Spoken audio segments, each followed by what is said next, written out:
Много различни игри, спорт, изложби и забавления бяха организирани за младите хора във връзка с Международния ден на младежта.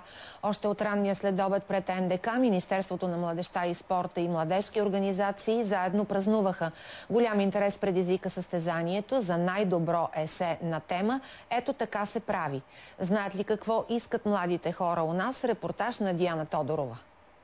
Кино, фотография, литература, приложни и изящни изкуства събра празникът в центъра на София. Среща имаше и между младежта и нейния министър. Това министерство с променената си функционалност е послание, че държавата се грижи еднакво за младежта и че грижата е с поглед към спорта, защото между младеж и спорт не може никога да се слагат разделителни линии. Може би също искаме и малко повече стягане в училище, колкото и странно да звучи това. Ако може, примерно, да се увеличат заплатите на хората. Не знам какво искам от неща сега. Политиката малко да се оправи. Много сложен въпрос.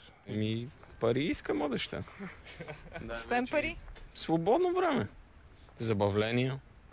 Иначе, освен презентации на различни младежки организации, хепанингът предложи и прожекция на късометражни филми на млади режисьори. Награди пък получиха победителите в конкурса за есе под мотото "Ето така се прави".